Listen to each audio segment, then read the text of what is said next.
Action. Hello YouTube, welcome to the third installment of MUET Reading Comprehension Strategies webinar. So with me today, I have 4 students from Diploma in English Communication. Okay, our first panelist is Muhammad DANNISH. So hello DANNISH. Yes, sir. Hi, sir. Hello. Okay, and we have Muhammad DANIAL. Hi. Okay. Hi, sir. Assalamualaikum. And then we have ELISA.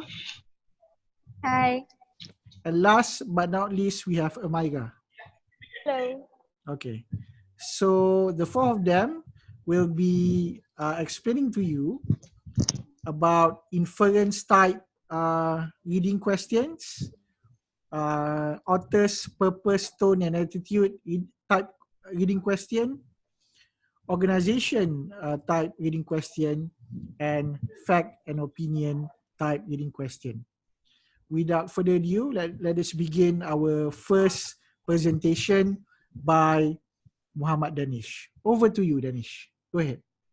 Okay, Assalamualaikum and hello everyone. So my name is Muhammad DANNISH FARISH bin Muhammad NASIR, and today I will be happy enough to present about my SOP, that is ORG, organization. So for the first time, I will explain briefly on on how to identify the type of question, whether it is ORG or the other type of question. So it is simple to recognize this type of question if we read the question carefully. Basically, organizational questions requires us to have an answer that is on the paragraph on how the author put the paragraph in pattern, or how he or she, and that is the author, organize it in many ways. So without further ado, I will proceeding about my SOP concept map. I will share my screen now.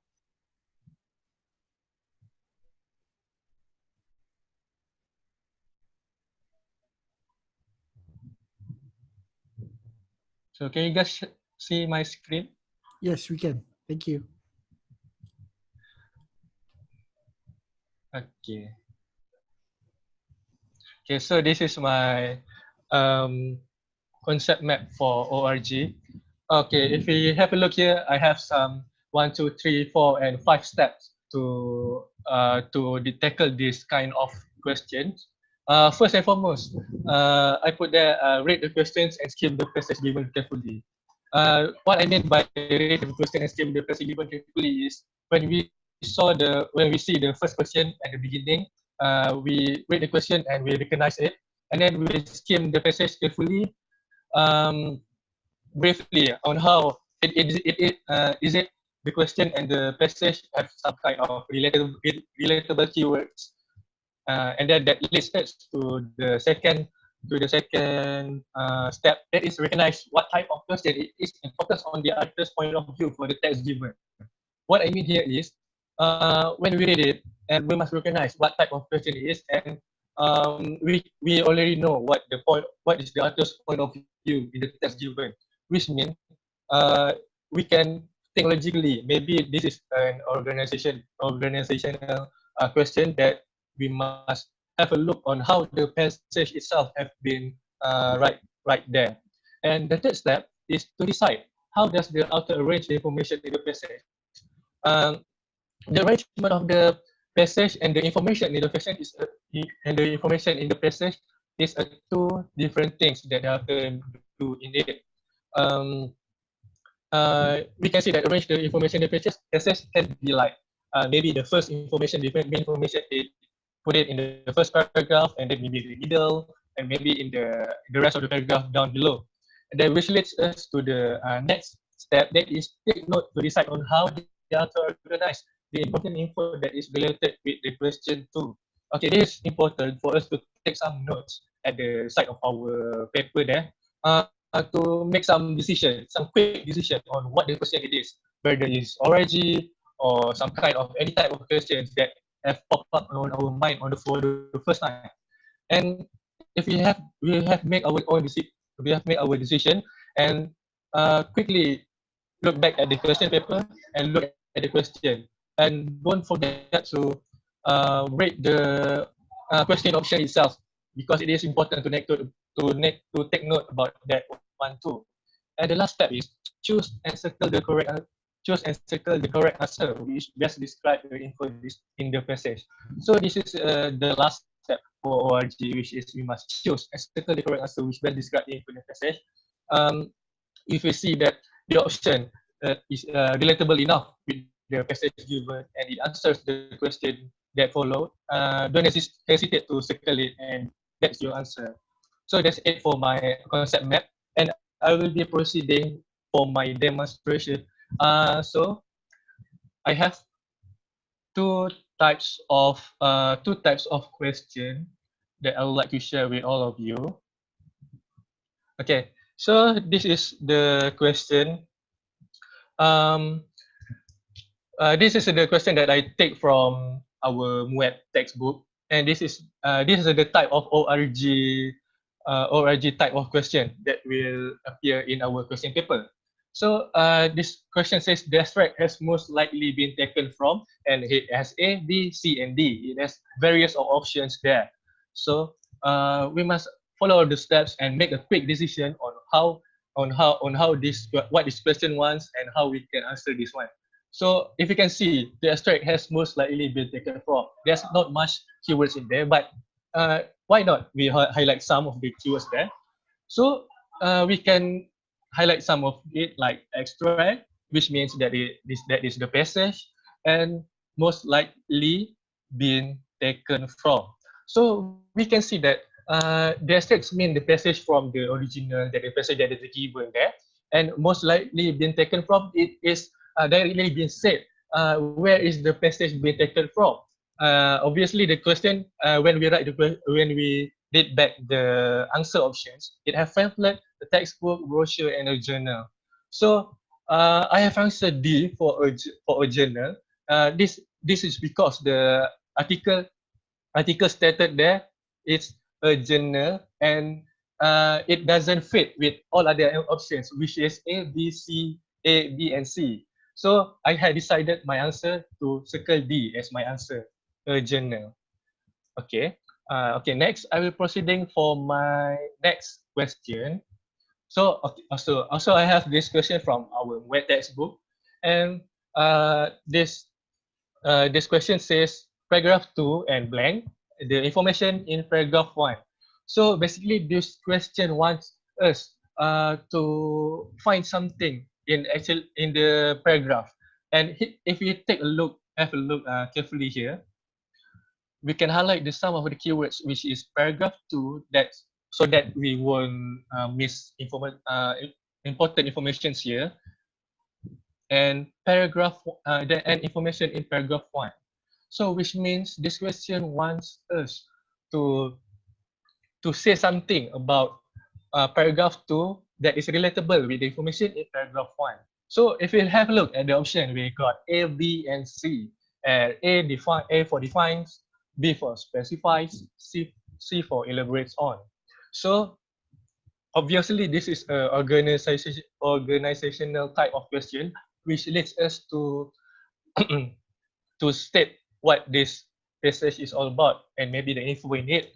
So all of the three options, I choose C, elaborates on. That makes the answer as paragraph 2 elaborates on the information in paragraph 1.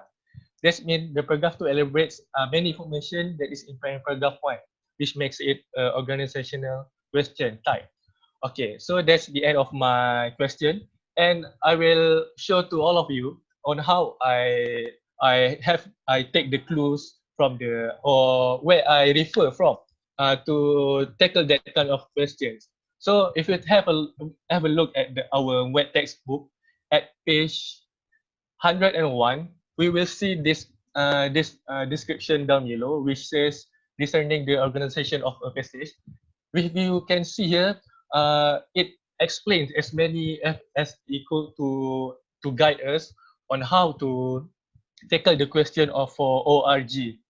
And okay, you can read it here. And I will proceed with the next one, which is the list, approximately the list of examples of how passage can be developed. So it has A, B, C, until G. So I will say, I will tell you that the first question is which I will is the classification type of question, which it is a group in categories to illustrate and the concept. So for the first question that I show you, it is classification, whether it's a brochure, journal, or pamphlet, or textbook. While for the next question, we can see that this type of question is an factual description. I might say that, which means that one needs to elaborate. This question needs to elaborate on the information, and which shows it is more to factual description that is based on facts, how it is shown in the paragraph. And then, okay, I think that's it for my presentation for SOP for organizational. Before I forget, we can look these examples on how passage can be developed in the page 102 on our MUET textbook. So I think this is the end for my SOP for ORG, and yes, that's it, sir. Okay, thank you very much, Danish. Yeah, I will stop sharing my screen now. Okay. Okay. All right. Okay, thank you very much for that explanation. Okay. Next, so we are going to move on to Daniel. Okay. Hello, Daniel. Okay, hello. Can everyone hear me? Yes, we can. Is everybody hear my voice? Okay. Okay. Is it clear? Yes, it is clear. Okay, Daniel, you may proceed with your presentation. Go ahead. Okay, Bismillahirrahmanirrahim. Assalamualaikum and a very good evening, Abid, to all, especially our lecturer, Mr. Kamaraziz, and my fellow friends. So today I wanna give an explanation about my topic, which is PTA, purpose, tone, and attitude. Purpose, tone, and attitude. So yeah, let me share with you my slide.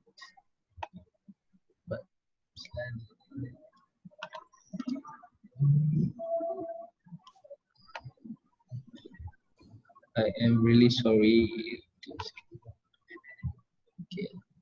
So this is the SOP of PTA. So firstly, my first step is read the statement. Read the statement first. So we were given the statement in the test paper, and we read the statement. And number 2 is understand what the statement wants. And number 3 is identify the specific paragraph that is stated in the statement. Number 4 is read the whole paragraph and identify the purpose and attitude. Number 5 is read twice or more to understand better. So number 6 is read the answers option and eliminate the wrong answer. And last but not least, the step number 7 is circle the right answer. So all right, let me proceed to the meaning of the purpose, the attitude, purpose and tone. So firstly, attitude is the formal and objective attitude tends to focus on facts rather than emotions. Writers aiming for this tone usually use longer, more complex sentences, higher level vocabulary, and a third person point of view, which is no references to I or you. That distances the writer from the subject matter. Descriptive details are usually restrained, and the author presents a balanced view of the subject by acknowledging other viewpoints and citing rational reasons supported by reliable sources evidence. So that is for attitude. And informal, there's more. So informal and subjective attitudes, on the other hand, tend to be more emotional. Writers who express this tone choose conversational common language that might include slang or figures of speech. Sentences are usually simpler and shorter. Details tend to be quite vivid, and writers often personally address their readers in the first person, which is I, and second person, which is you, points of view. Writers may still use logical reasons and evidence to support their points, but these elements may be based more on emotion than rational argument. So this is for purpose. Okay, for the purpose, actually we can, if we want to identify the purpose, sorry.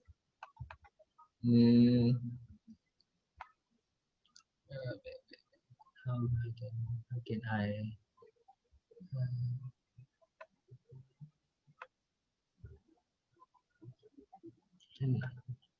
how to stop sharing? Okay, sorry. I want to share.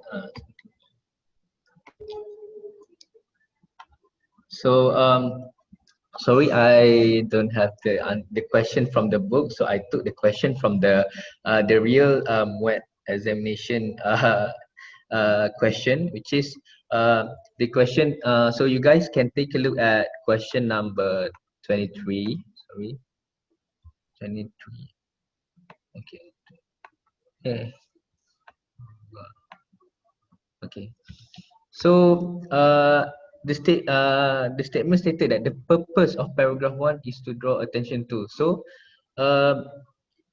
so this question is actually obviously stated that the purpose of the paragraph. So this is it means that the type of question is purpose, PTA. So most of the question stated the same thing. So yeah. Stop sharing. So okay. So yeah. So okay, I think actually that's all from me, sir. Thank you very much.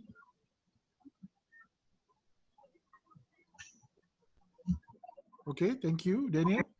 Okay, for your explanation. Next, we'll move on with ELISA, and she'll be talking about inference type question. Okay, ELISA, are you ready? Okay, sir. Okay, here we go. Okay, Assalamualaikum and good evening to all of my friends and also to Ms. Ahmad. Okay, my name is ELLYA binti Abdullah, and today I will present the SOP of INF, or it is called Inference. Before I explain about the SOP, I would like to explain on how to identify INF type of question. First of all, INF type of questions usually make direct and straight questions to the students. INF questions will ask students to infer or to imply from the passage or the text. Okay, so I will share my SOP.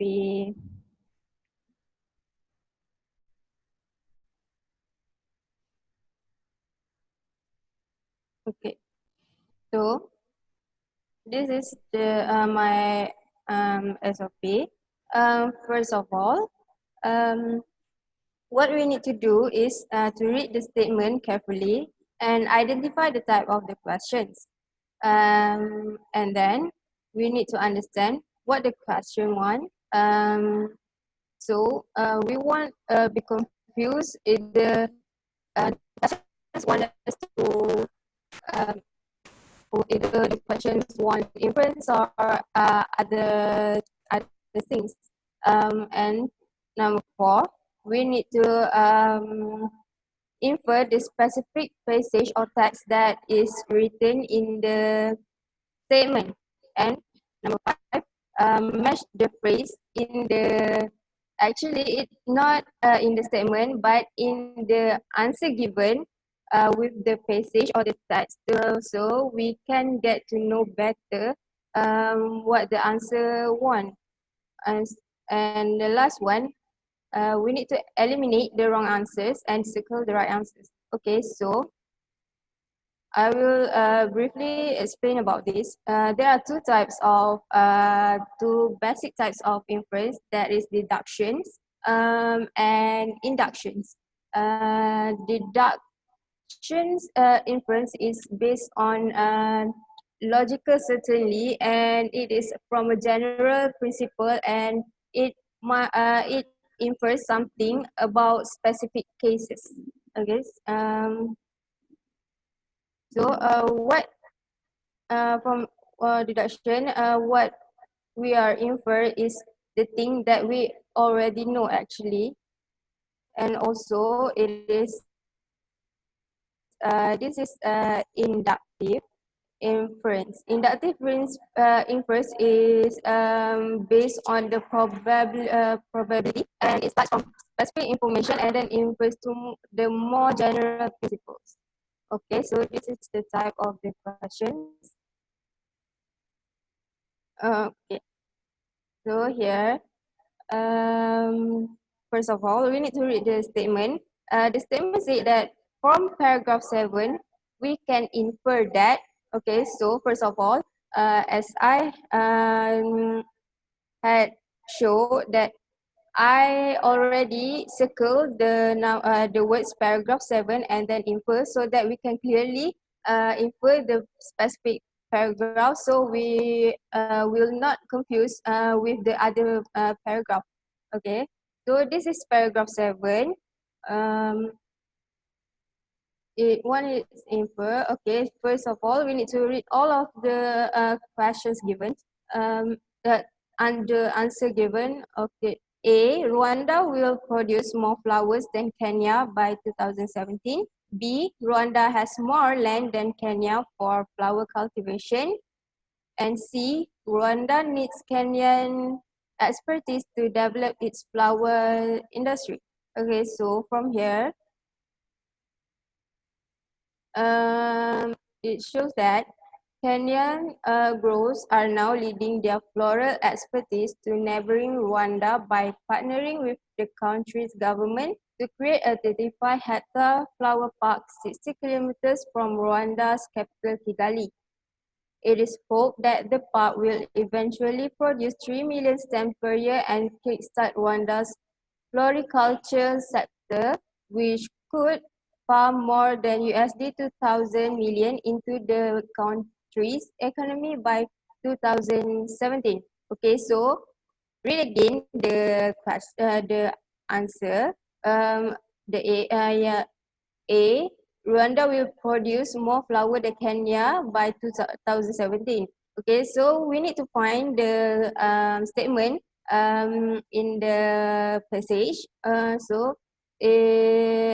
we had read previously, and then we can see that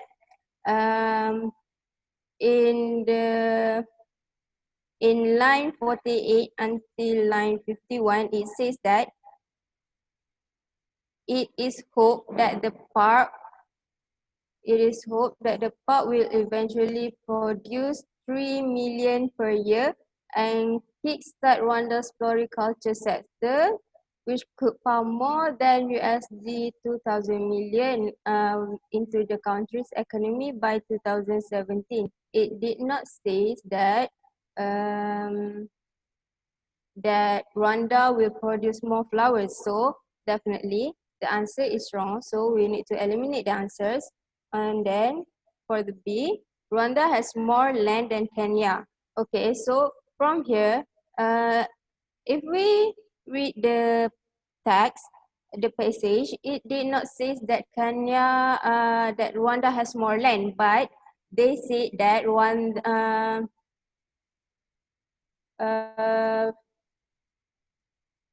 it says that neighboring Rwanda, by partnering with the country's government, it can create a 35-hectare flower park 60 kilometers from Rwanda capital Kigali. So the statement with the text is not matching. Okay, so all we have is C. Okay. For the answer C, Rwanda needs Kenyan expertise to develop its flower industry. So, as we can see, in the first sentence, it has said that Kenya growers are now lending their floral expertise to neighboring Rwanda. So, the answer is C, because because the statement with the text is similar. Okay, so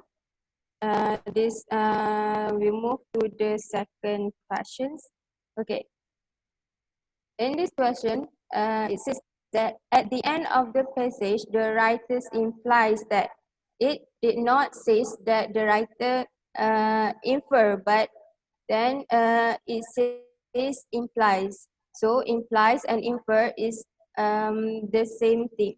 Okay, so we need to know exactly which is the specific paragraph. Okay, so it says that at the end of the passage that might be the last paragraph, and we need to highlight the word implies. Okay, so we need to read all the answers, so we can choose the right answer later. Okay, so we need to also read all of the paragraph like I had did first questions. Okay, so the questions one, what the writers implies in the passage. So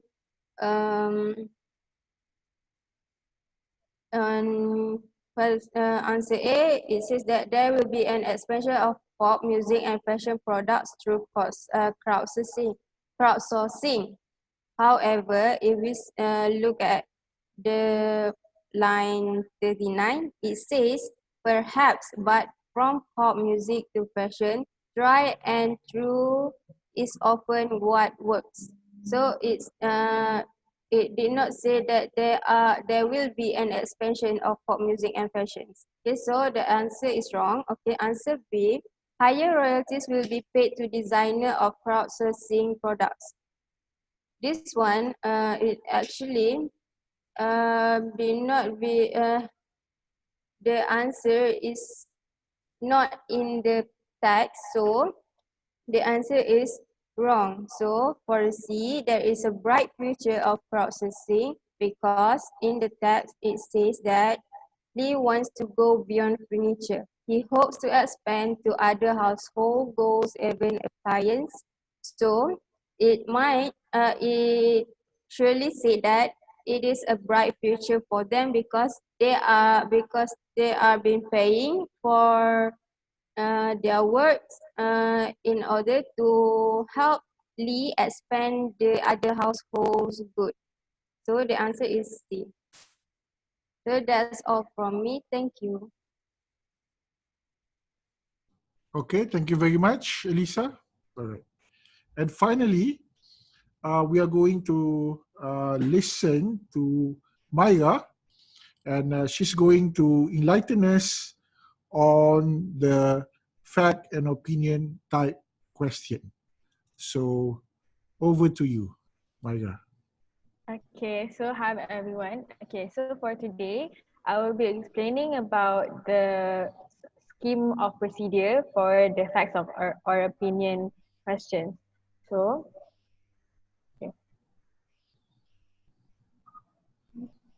Okay. So how do we know if it's a facts or opinion question? So firstly, we would know if the question is a facts or opinion if we see the keywords such as accept, true or false.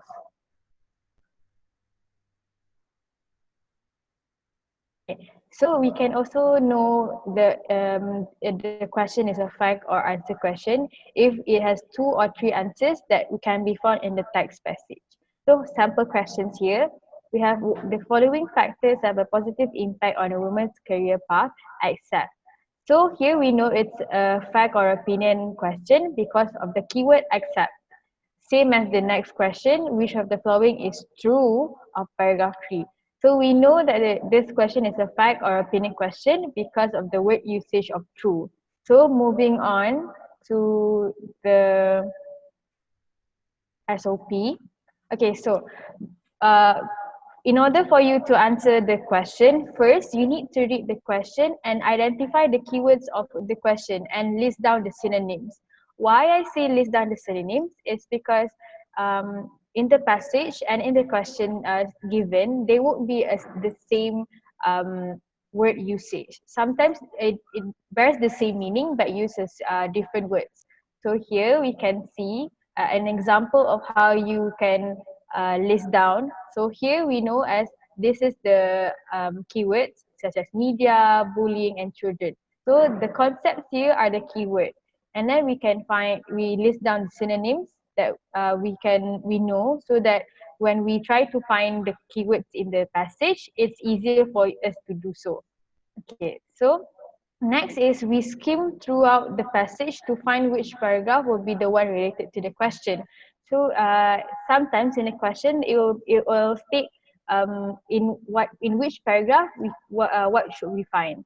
But sometimes when the question does not implies what paragraph it is, we have to skim through to find out which of the paragraph that is related to the question given by finding the keyword. So when we find the paragraph that we think is related to the question, we scan through the paragraph to find the keywords that that question has given. So when we find the keywords, we read again because this time we read the sentence after we find the keywords, because this is where we can find all the answers that we can compare to in the question. So next we highlight the possible answer that is found, and when we try to answer it, we have to read the answer choices and identify the choices by using the different synonyms that we have found before, because like I said before, some answers paraphrase. So we have to search for which one is the most accurate and circle the question. So for example here, we can see when we read the question, we see the first clue is paragraph 5. So we know that this is where the paragraph that we will actually find the answers. And then we know young, not afford, and also buy houses. And last but not least, we can see because. Because here, if we list down the synonyms, because is the reasons, and also we can see the bold here, accept. So when we say accept, we know that the question is a fact or opinion question. So when we skim through the paragraph, we will see paragraph 5. So we move on and we search for young, not afford, buy houses. So we see in the first line, we see housing. We see rigged against the young. So if we read the whole sentence, we can actually see that it bears the same meaning as the young could not afford to buy houses. So in this context, it's saying about how housing is often rigged upon the young.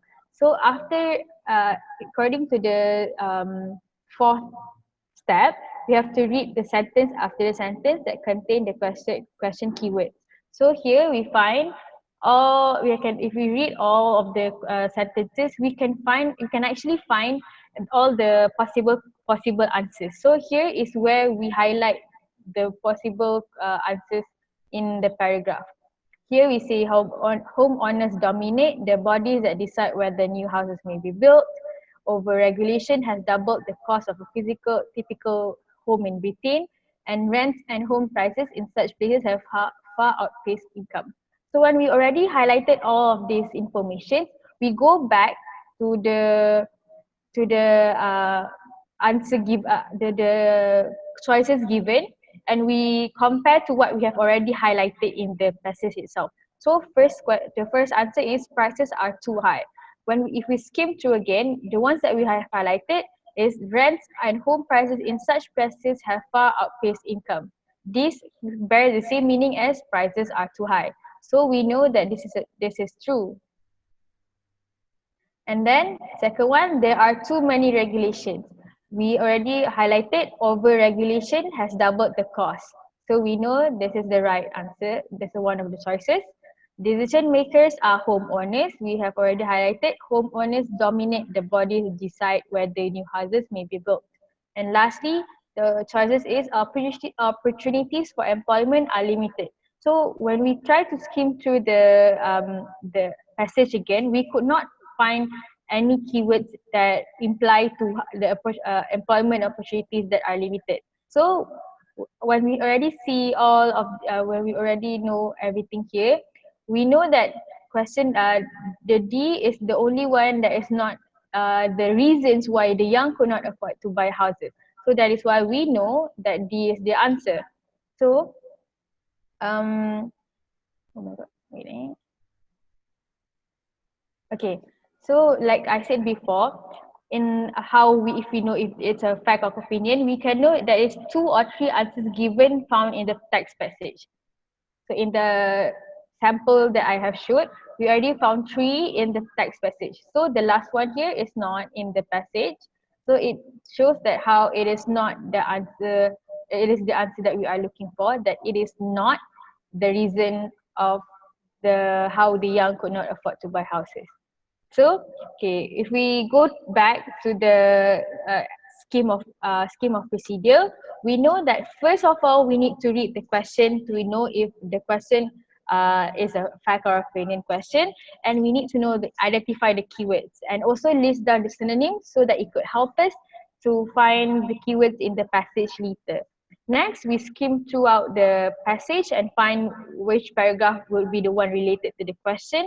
And when we find it, we scan through the passage to paragraph to find the keywords that we have already found. This is why the synonyms come in. So sometimes the keywords given in the question would not be the same as the one we see in the paragraph. So the synonyms help in a way to see that the keyword is there. Okay, next we read through the sentences in the paragraph after we find the keyword, because we know that when there is a statement, there will also be supporting details or answers after the statement is given. So that is why we have to read the sentences after the sentence that we find the keyword, question keyword. So when we find those possible answers, we highlight it. And also when we highlight it, we go back to the question and see all those multiple question choices, and also identify if the words in the paragraph correlates with the one in the question itself. So when we already identify everything, we will come to an end where we know the most accurate answer and we circle it. So I think that is all for me. I hope that with the scheme of procedure and also the example that I have shown, it could actually help anyone else finding the solution to how to answer these facts and opinion questions. Thank you. Okay, thank you very much, Myra, for your explanation. And thank you to all the panelists. Join us again for our next webinar, which will start in another 15 minutes. Thank you very much, and I hope you have learned a lot about how to tackle the MUET reading comprehension questions. Thank you. Okay, thank you, sir. Thank you. Thank you, Bye-bye. sir. Bye.